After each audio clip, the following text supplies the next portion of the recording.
Está con nosotros César Hildebrand, escritor y periodista de reconocida y muy meritoria trayectoria, y a quien no es necesario presentar formalmente, ¿no? Porque todo el mundo lo conoce, de modo que sencillamente le damos la más cordial bienvenida. Gracias. Y quiero iniciar esta conversación recordando lo siguiente. Hace años, alrededor de 20, cuando yo estuve en Cable Mágico Cultural, en el Canal 14, ¿no? Recuerdo que un día anuncié en un programa que próximamente me iba a ocupar de la patrona de la televisión, ¿no? Entonces recuerdo pues que la gente pensó inmediatamente pues que la televisión que todos conocemos, ¿no? Que es esa transmisión a distancia de imágenes mediante ondas hertzianas, era la televisión a la que yo me estaba refiriendo, ¿no? Entonces dijeron, bueno, fíjate, tiene una patrona, ¿no? Así pues como la ciudad también tiene otra patrona, en fin, va a ser interesante. Pero luego yo les aclaré pues más adelante que no me refería a esa patrona, ¿no?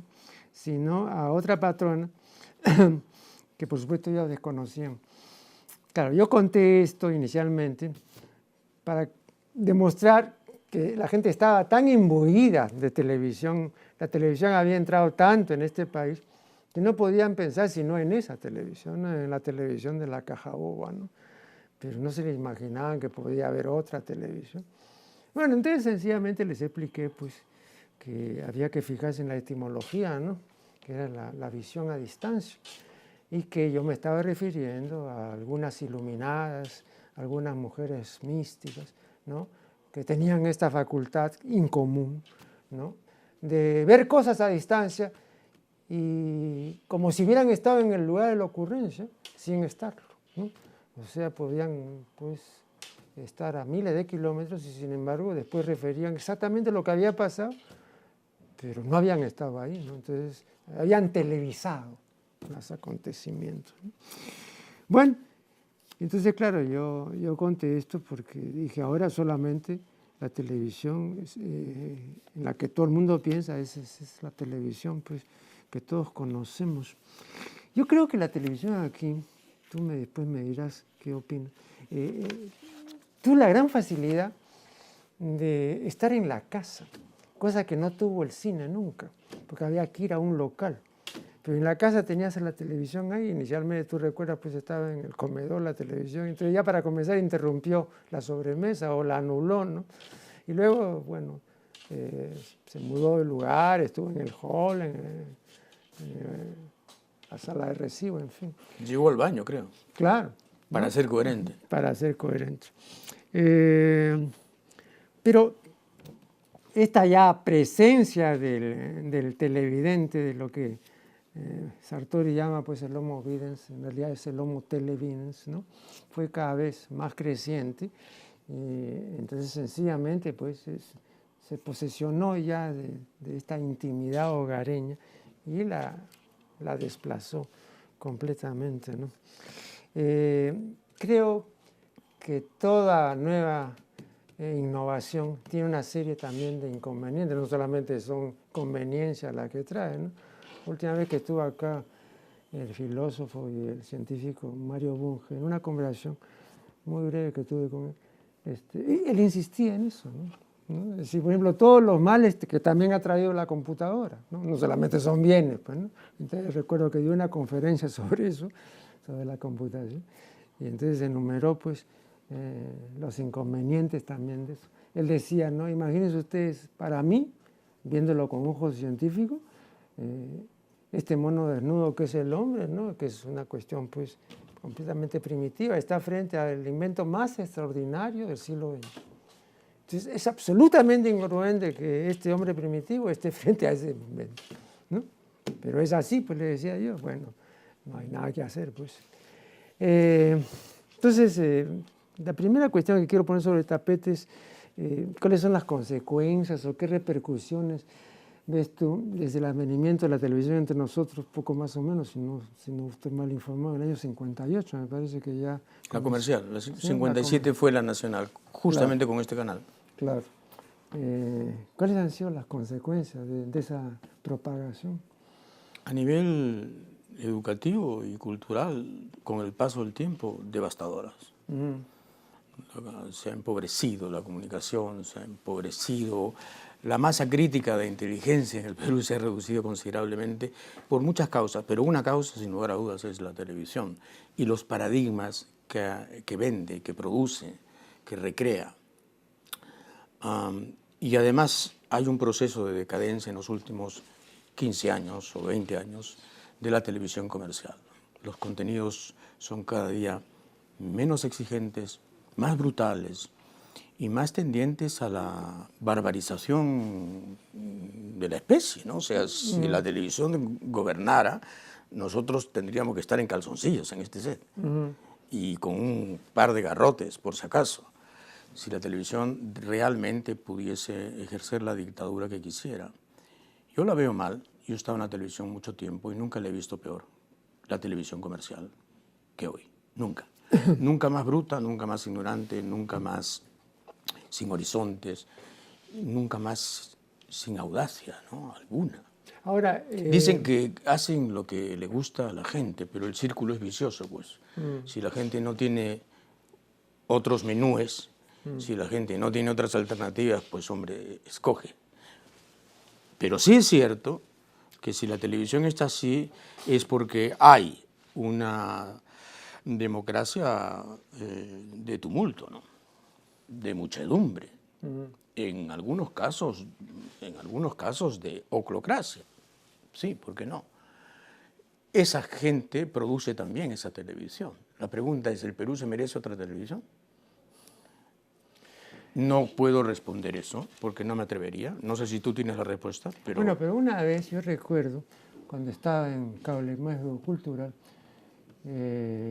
la televisión comenzó a admitir a los llamados cómicos ambulantes, ¿no? Y una de las personas del canal estaba horrorizada frente a esa admisión, ¿no?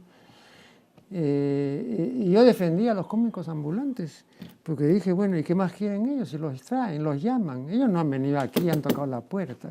Entonces, han visto la coyuntura, pero los directivos del canal, no los cómicos ambulantes, porque ellos no podrían imponer nada. Y entonces han dicho, bueno, esto es lo que necesitamos, este tipo, digamos, de contenido, entre comillas, eso es lo que necesitamos. Exacto. Entonces, el asunto... Porque es un asunto de rating, Marco Aurelio. Este programa, que es muy bueno, que es magnífico, acepté porque rechazo muchas invitaciones y acepté esta porque es este programa. Pero este programa, pues, en términos de rating, es poco significativo. Sí. Y eso es todo un síntoma. Eso es todo un test del Perú, ¿no? Y yo he estado en la televisión comercial y te puedo decir que el gran problema precisamente es la presión publicitaria, el rating, la dictadura del rating. En realidad, la televisión es un montón de espacios que lo que venden es la publicidad. La protagonista es la publicidad y los intervalos son los espacios. ¿Con qué los llenas? Con aquello que puede precisamente producir, en fin, atractivo, magnetismo, estupor, sobre todo, lo último, ¿no?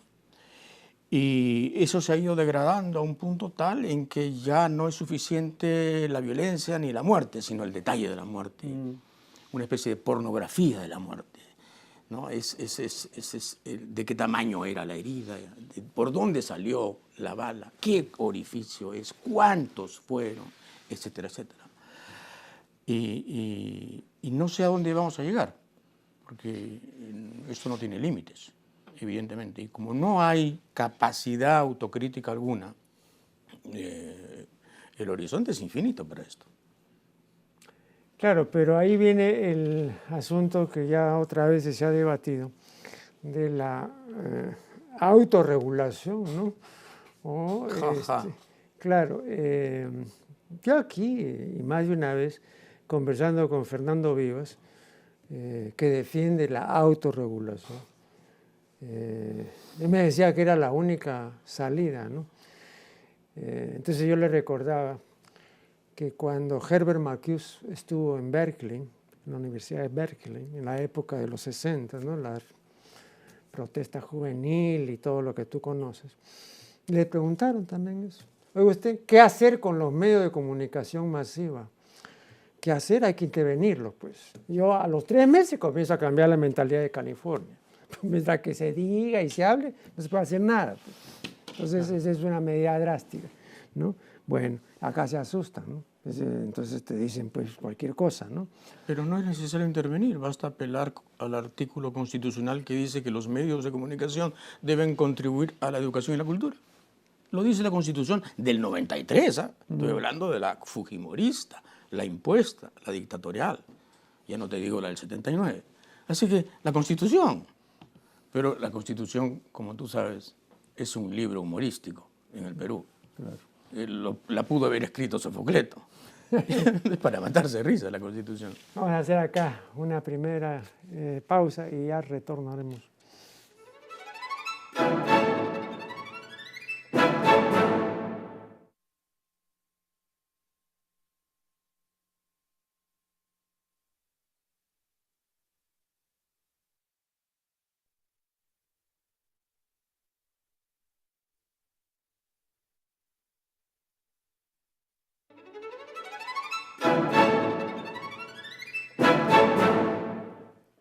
Estamos dialogando con César Hildebrand.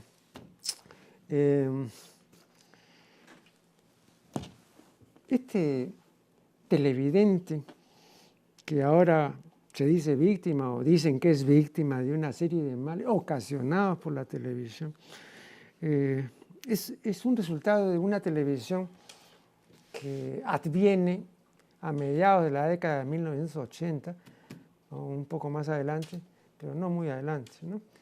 O sea, antes de esa época no había ese tipo de televidente.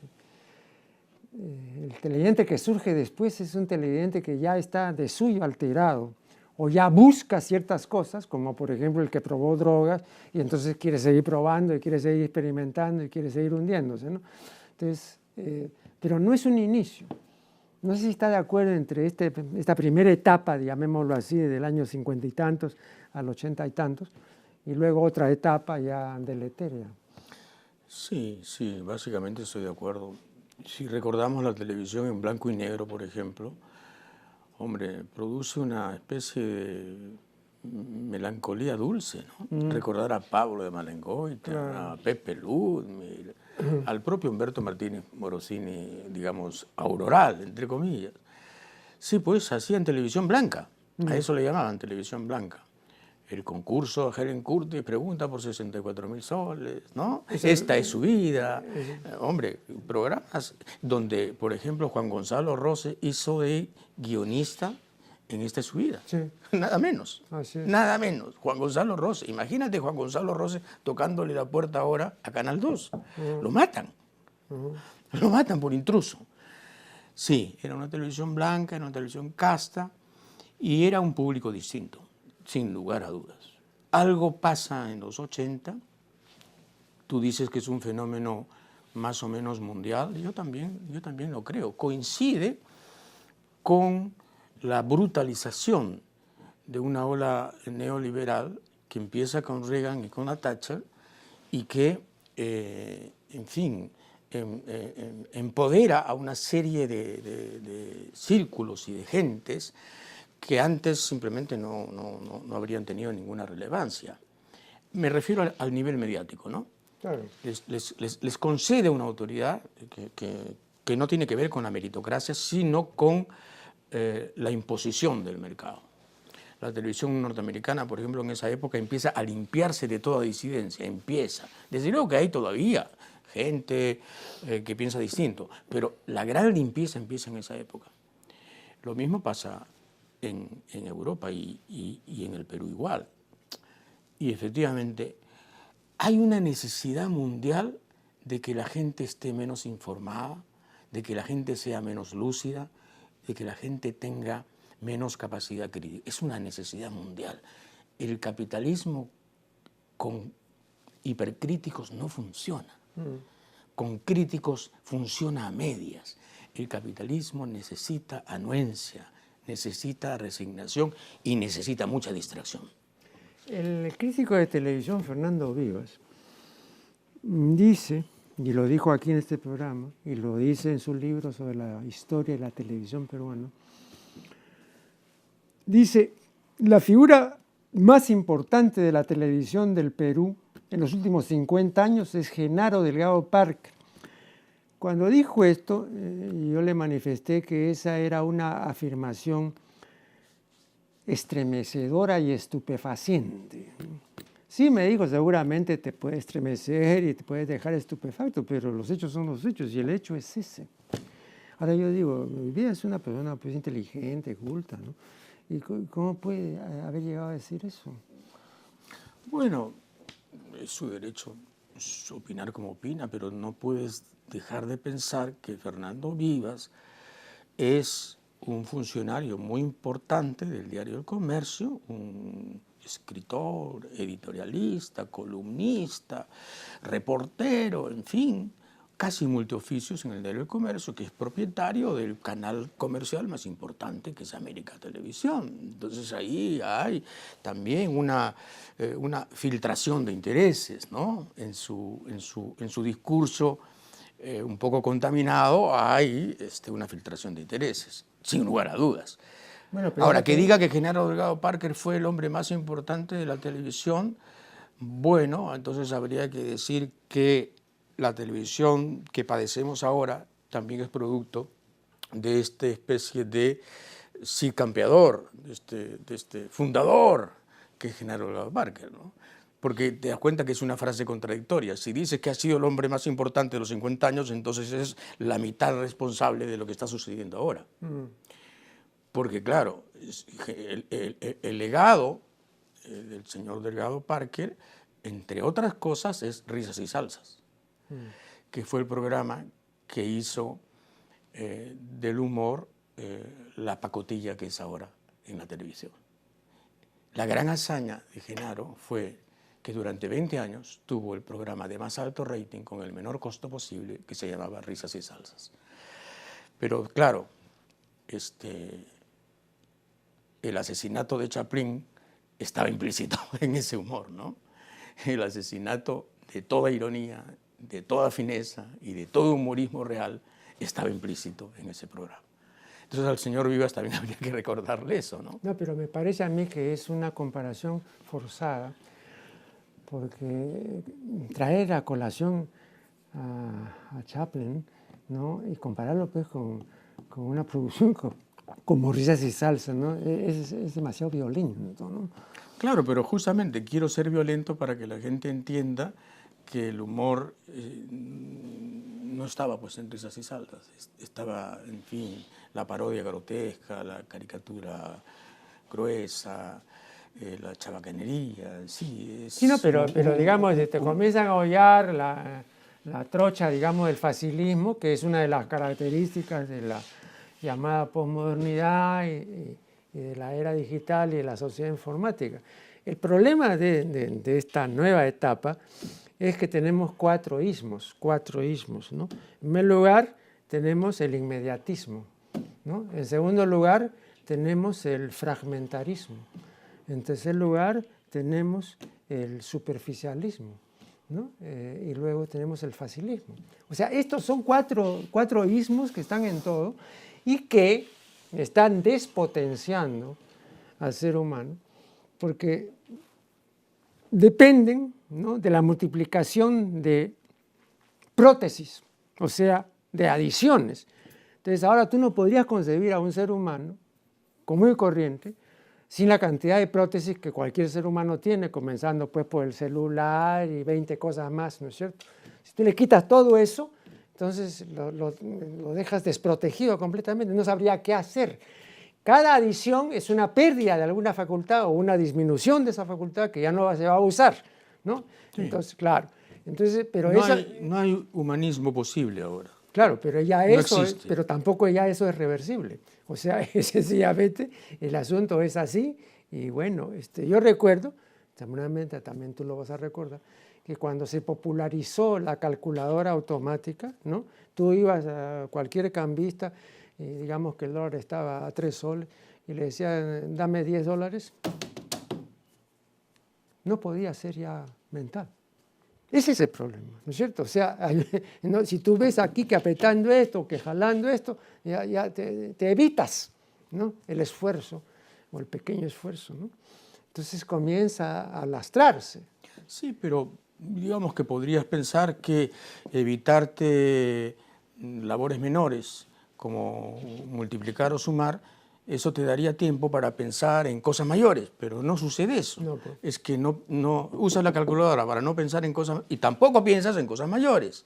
El problema es fundamentalmente la frivolización de la agenda, ¿no? No, pero... Este antropoceno, que ya se llama así, esta era espantosa en donde el hombre destruye el planeta y no hace nada básico para evitarlo, da una idea de que la estupidización humana, y ese es un tema recurrente en ti, es universal, absolutamente universal, y que tiene que ver muchísimo con una clase política que no está a la altura de los desafíos y que probablemente ha sido producida por las corporaciones precisamente por eso, porque no está a la altura de los desafíos. Le debe mucho más a la British Petroleum que al futuro, por ejemplo, la clase política inglesa. El fracaso de las COPs, este nuevo fracaso de la COP París, que está dando mediocridades, que está dando, en fin, generalidades, consejos de perogrullo, otra vez, compromisos que no se cumplen, etcétera, etcétera, tiene una idea de lo suicida que es el ser humano. Vamos a hacer acá una nueva interrupción y ya regresaremos.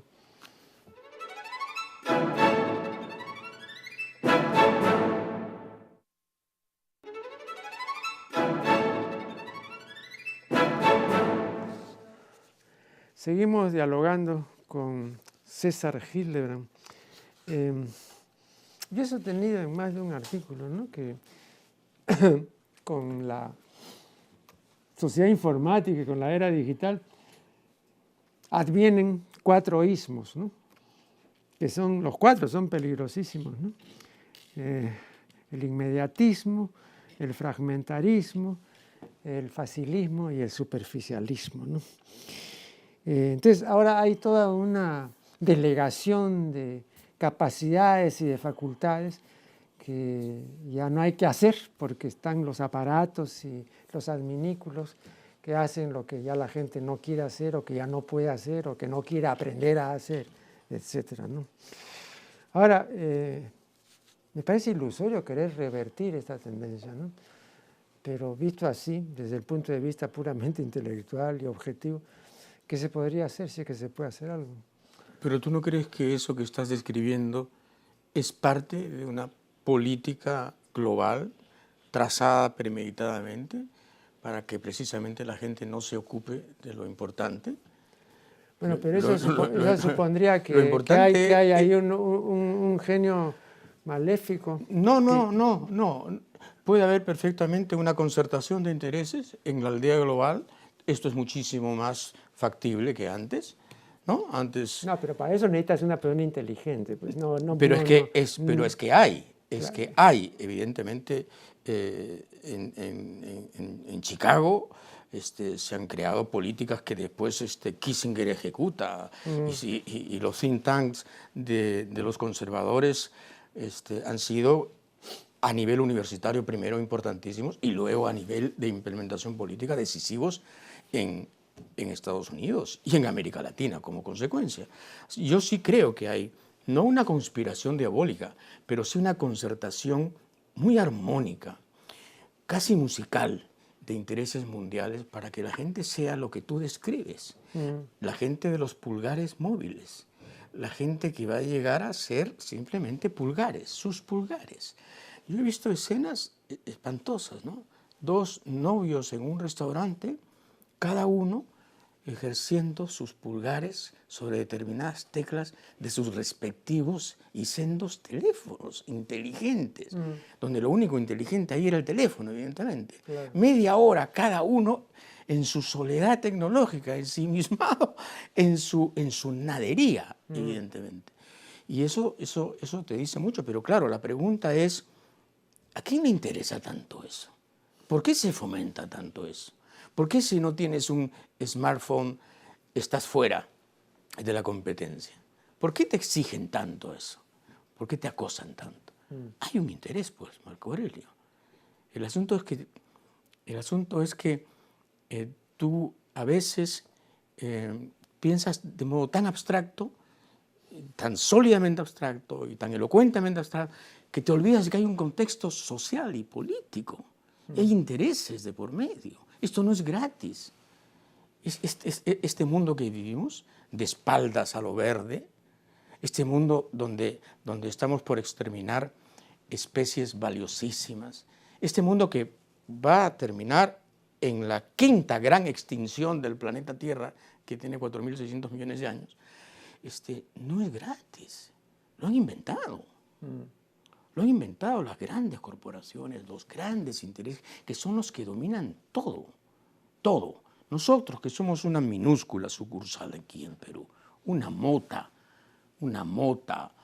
de poca relevancia, también estamos sujetos al dominio de 4 bancos, 3 financieras y 5 grandes firmas, que son las que controlan todo. Son los chicos de la CADE, pues, los que invitan a Acuña para hacerlo de los suyos. No vaya a ser que salga por la libre el señor Acuña. Y yo sí creo que hay explicaciones sociales y por lo tanto yo sí tengo esperanzas de que esto pueda cambiar. Va a ser archidifícil, por supuesto. De pronto no va a ser... ¿Pero sobre qué base tiene estas esperanzas? Bueno, cuando yo escucho, por ejemplo, a Pablo Iglesias, como lo escuché anoche en un debate televisivo para las elecciones españolas en Canal 3 o Canal 6 de Madrid, cuando escucho a un tipo como ese, digo, hay esperanzas. Porque Pablo Iglesias es un tipo que precisamente ha reunido la indignación de su generación, que ha podido tener información suficiente para construir una plataforma de cambio verosímil y te lo ofrece. Entonces ya depende de ti si la escoges o no. Si escoges el continuismo, la inercia, la agonía o escoges el cambio. Pero por lo menos se abren posibilidades en algunas partes del mundo que nos dicen, hombre, esto no es inexorable. El libreto no tiene que ser uno solo. Hay posibilidades de desentonar, de desafinar. Tienes razón tú en decir que esto es muy difícil, que en algunos casos ya es irreversible. Lo que le hemos hecho al planeta ya es irreversible. El planeta va a aumentar su temperatura en 2 o 3 grados. Eso ya es irreversible. El asunto es que no llegue a 6. El asunto es que no llegue a 6. Ahora, yo recuerdo, ¿no?, que cuando leí hace muchos años el libro de Karl Menninger, ilustre psiquiatra, titulado El hombre contra sí mismo, vi la declaración perfectamente fundada de que la mitad de la destrucción que hay en el hombre y en el planeta es autodestrucción. ¿No? De que es un error pensar de que solamente nos destruimos los unos a los otros. No, también nos Entonces toda la obra de Menninger es una explicación o un intento de explicación, ¿no?, acerca de esta autodestrucción. Entonces en el comportamiento actual del Homo videns, ¿no?, hay también un proceso autodestructivo. O sea, no solamente estamos destruyendo nuestro hábitat, estamos destruyendo el planeta y estamos embarcados en una serie de correrías demenciales, sino también que nos vamos destruyendo. Y no hay ninguna especie que destruya su hábitat y que se destruya, que yo sepa, por lo menos ninguna especie importante, ¿no? Entonces también esa es otra singularidad que nunca se tuvo en cuenta, ¿no?, porque se creyó de que éramos lo suficientemente racional como para no estar embarcados en ¿no?, como diría Silvia Plath, en llamativo striptease del acabamiento, ¿no? Un striptease interminable, pero nos vamos aniquilando, ¿no? Sí, pero si lo consideramos eso como un destino inflexible, la otra alternativa es el suicidio, que siempre será el gran problema. Bueno, ¿no es eso cierto? decía Camus, pues es el Sí, único claro. problema importante de la filosofía. El único problema de la filosofía es el suicidio, ¿no? El verdadero problema. Claro. De la filosofía. Pero yo soy un lector asiduo de Émile Cioran, que es también una de tus lecturas seguramente. Claro, ¿no? claro.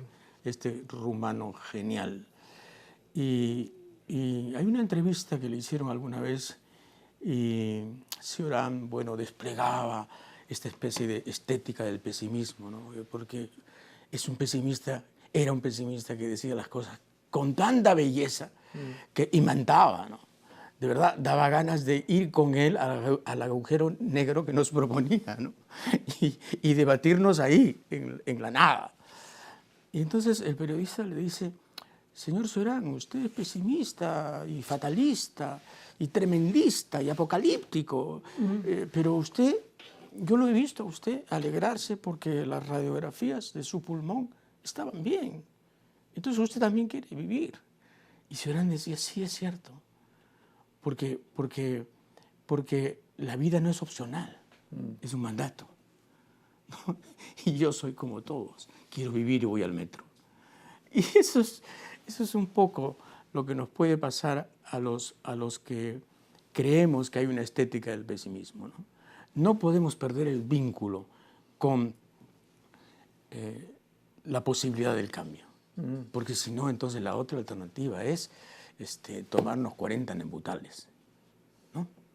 Hacer lo que hizo algún poeta que tú me contabas al principio del programa que hizo al final de su vida. Y yo no quiero. No. Pero para eso tienes que tener una lucidez. Estaba citando hace un momento a Bradbury y recuerdo una cita muy interesante y que la digo brevemente, ¿no? Dice Bradbury, todas las mañanas cuando me levanto piso una mina. Esa mina soy yo.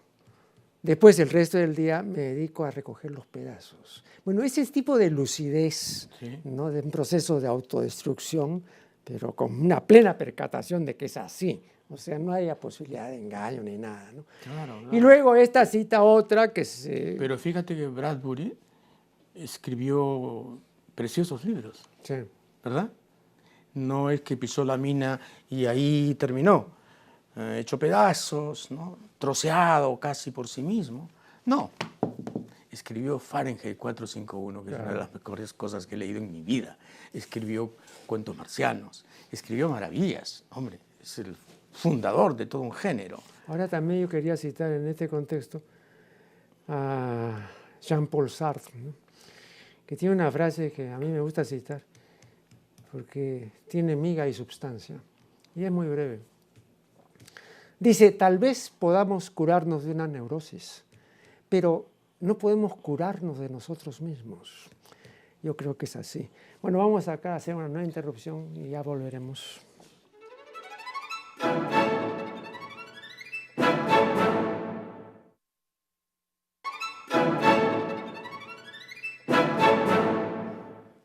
Bien, este es el último tramo de una interesante entrevista con César Hildebrand.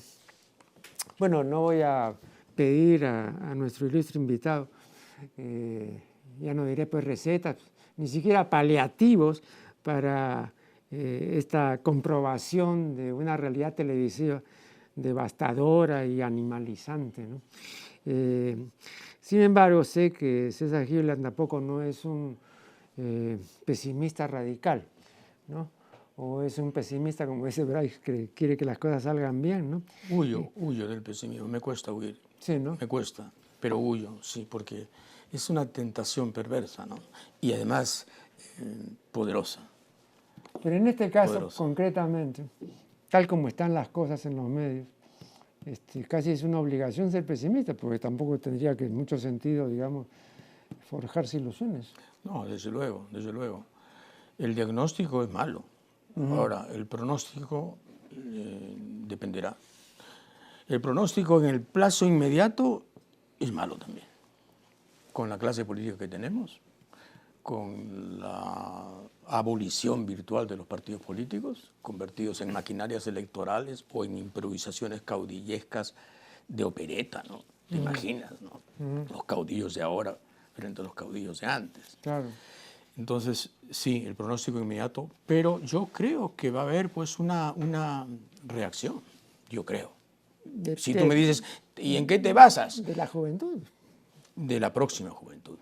Esta juventud me parece que está demasiado impregnada de todo aquello que tú dices, ¿no? Sí. La frivolidad, los sismos que a ti te gusta Ya, enumerar. pero ¿cómo vas a desimpregnar a la siguiente, no? Porque se supone que habrá que tomar una medida para que no se contamine. Bueno, hay medidas, pues, por ejemplo, la reforma electoral es importante, ¿no? Obligar a los partidos a que sean partidos, que sean partidos programáticos, que tengan requisitos, digamos, académicos, intelectuales, no solamente de bases ni de comités, sino de programas.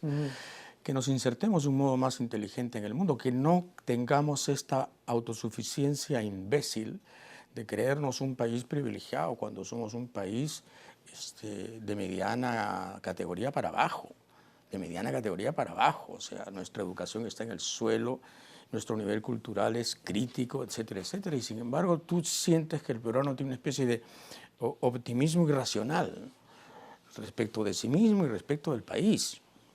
Esto, yo sé, es difícil que cambie, pero tiene que cambiar.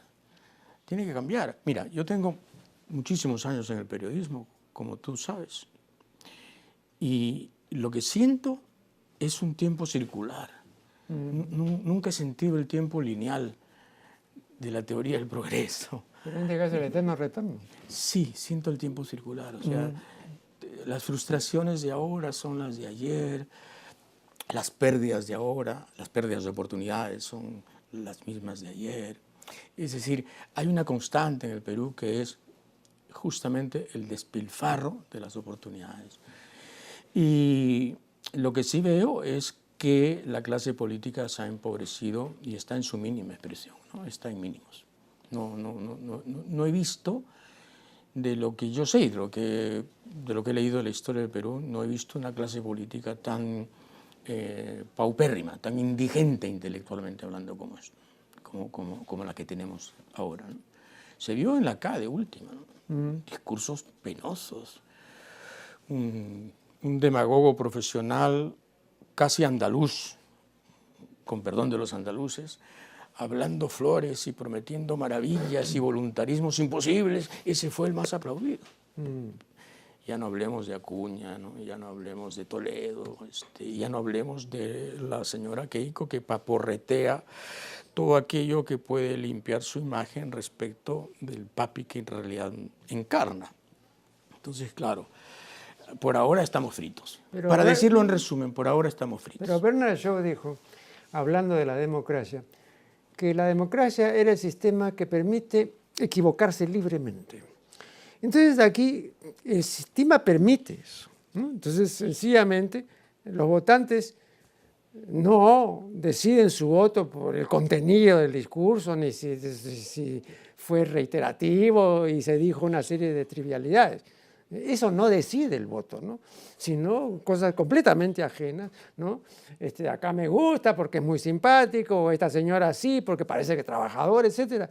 Cosas que están completamente al margen de la ideología, ¿no? Completamente cosas así de la vida diaria. Claro, pero digamos, cuando hay algunos paréntesis anómalos, por ejemplo, en el caso de la última elección, ¿no? Cuando se presentó un candidato y dijo, yo quiero cambiar esto y esto y esto y esto y esto, y esto se va a convertir en la gran transformación, y después le dijeron, no, de ninguna manera, así no votamos por ti. Entonces, muy bien, voy a ceder en esto, pero queda este núcleo duro de transformaciones y esta es mi hoja de ruta. Innegociable. Bueno, ¿qué pasó? Lo secuestraron, lo tomaron, lo cooptaron, lo castraron y lo convirtieron en un presidente funcional a los grandes intereses. Entonces, ni siquiera es que a veces la gente vota por determinados mensajes, porque aquí el crónico ganador, el sempiterno ganador, el eterno ganador es el orden establecido. El mariscal Benavides sigue mandando acá, evidentemente. Y eso es lo que hay que, eso es lo que hay que romper. La democracia, efectivamente, en muchos países es un espejismo quinquenal, en donde nos hacemos la ilusión de que votamos. Al final de cuentas, no importa por quién votes, al final gana quien pone el dinero, a quien le debes, ¿no? Pero también hay otro argumento relacionado con las características de nuestra especie. Y por esas características es muy difícil que la democracia triunfe, no acá, en cualquier parte. ¿A qué me refiero? Nuestra especie es jerárquica y territorial. Bueno, toda especie jerárquica y territorial no es igualitaria. La democracia es igualitaria. Entonces es imposible que, digamos, en una especie que es... Lo único que le es normal a nuestra especie, desde el punto de vista evolutivo, es mandar o someterse. Pero sentirse igual a los demás o decir todos vamos a ser hermanos, eso puede hacerlo, ¿no? Pero demanda tal esfuerzo y el ser humano ha tenido tanta repugnancia siempre a esforzarse y a responsabilizarse que entonces prefiere lo otro, ¿no? Entonces recuerdo... Claro, bueno, ese fue el sueño del socialismo real, ¿no? Claro. Y mira en qué terminó. Claro. La igualdad convertida en una ploma dictadura de unos cuantos. Sí, pues, pero de lo otro también salimos a un callejón sin salida. No, mejor dicho, nos quedamos ahí, porque yo no veo cómo así, mientras que haya esto que tú has indicado con... Solo algo nos puede salvar al final, Marco Aurelio, y es que la extinción va a producir, no en esta generación ni en la próxima, en 100 años, tal nivel de terror que es posible que ocurra una suerte de transformación sometida al miedo, que es probablemente la única transformación factible en nuestra especie, ¿no? Al final fue Robespierre el que impuso los derechos humanos, el terror. El terror fue el que creó los derechos humanos de los que ahora hablamos, ¿no? En la Europa democrática. Bueno, pero fue el terror, fue la guillotina. Bueno, el terror a la extinción, cuando haya ciudades como Lima sometidas a un crecimiento de 5 o 6 metros del nivel del mar, cuando haya islas que desaparezcan y cuando el clima haya cambiado de tal modo y cuando la acidez del mar haya extinguido la mitad del plancton, que eso es lo que va a ocurrir y eso es lo que prevén los científicos, cuando el dióxido de carbono empiece a embrutecer aún más a la gente, ese terror es posible que produzca un gran cambio en la humanidad que se deshará de esta clase política absolutamente impresentable a nivel mundial y creará liderazgos de emergencia que son los únicos que nos pueden salvar. Al final esa es, fíjate, la esperanza verde en la que uno puede sostener la existencia. Luchar por ello es lo que a mí me mantiene. Luchar por ello es lo que a mí me mantiene. Porque de otra manera abandonamos el barco y nos dedicamos al periodismo, ¿no? Borges decía que no hay nada más difícil que el periodismo, porque el periodismo consiste en fingir que todos los días pasan cosas importantes. Claro. ¿No? Claro. Cosa que es absurdo, ¿no? No pasan todos los días cosas importantes. Todos los días pasan estupideces. Borges tenía en eso mucha conciencia de lo que podía valer o no algo de su propia producción. Hay una anécdota que él mismo ha referido. Tú sabes que su primer libro de poemas se titula Fervor de Buenos Aires. Fervor de Buenos Aires. Claro, y entonces llevó, porque él trabajaba en una revista por entonces, y entonces se presentó pues con 200 ejemplares, ¿no? Del Fervor de Buenos Aires. Y el director le dijo, pero ¿qué cosa quiere? ¿Que vamos a vender nosotros aquí a través de la revista? No, de ninguna manera, dijo Borges. Yo he traído todo esto porque quiero que haya un pequeño concurso para regalar esto a los ganadores, ¿no? Pero no, ni loco que estuvieron. Porque he sido ya lo suficientemente loco para publicar esto. O sea, en esa época él dice, no existía el fenómeno del bestseller. Entonces una persona que hacía una edición de 300 ejemplares se quedaba con 200, pues no, porque claro. no, sencillamente eso no era ningún éxito. Qué chismoso era Borges, ¿no? Ah, bueno. ¿Tú has leído las conversaciones con Bioy Casares? Sí, extensísimas. Qué maravilla, ¿no? Sí, así es. Pero es una fuente de chismografía intelectual, literaria y no literaria, sismografía bonaerense, porteña, ¿no? No, y aparece ahí un Borges, que tú recordarás, aparece un Borges que no aparece en otras partes, y es un Borges del chiste grueso. Del chiste grueso. Sí, de conventillo. De conventillo, ¿no? Exactamente. Sí, 2 o 3 ejemplos, ¿no? Me resultaron muy simpáticos. Es decir, chistes buenos, ¿eh? Sí. Pero que no te los imaginas en Borges. Sí, porque, bueno, que tenía una apariencia muchísimo más sofisticada, claro, contenida y refinada, ¿no? Claro, claro. Sí, yo lo entrevisté una vez y no olvidaré que me cogió de la mano así ciego, a ciegas, guiado por la Kodama, y me dijo, usted es el periodista de Caleta, César Hildebrand, ¿no? Y yo dije, sí, Jorge Luis, soy yo. Entonces me empezó a hablar de qué cosa era Hildebrand y qué diablo significaba y cómo estaba en no sé qué saga germánica del siglo XIV y en qué se había convertido. Madre mía, 5 minutos ahí. Hacía alardes. Ajá, claro. Hacía alardes. Bueno, pero era un tipo exquisito. Claro. No, y además ese tipo de ser humano sale pues una vez cada 500 años, ¿no? Y también esa es otra rareza, ¿no? Pero te das cuenta la frecuencia de talento del siglo pasado con respecto de este siglo. O sea, ¿cómo es que hemos perdido masa crítica? Bueno, todavía no tenemos una perspectiva o una retrospectiva suficiente, ¿no? Porque, sí, no, claro, pero 15 años es poco. No, me refiero al siglo pasado y al siglo XXI, tal como lo consideran historiadores como Eric Bosman, ¿no? Que dice que el siglo XX termina en 1989 en realidad, claro. ¿no? Y que el siglo XXI empieza el 89. Entonces tenemos un poquito de más años. No, me refería, en resumen, al poco talento que veo ahora, ¿no? En relación a, en fin, compara lo que se produce ahora con el boom. No, pero entre nosotros también, César, compara tú a la generación del 900, ¿no es cierto? Wow. Esa gente no ha tenido... Compara nada más que a Sánchez con Cotillo. Y sal corriendo, ¿no? Claro. Sal corriendo, hay que salir corriendo. Wow. Sí. Cómo nos hemos empobrecido.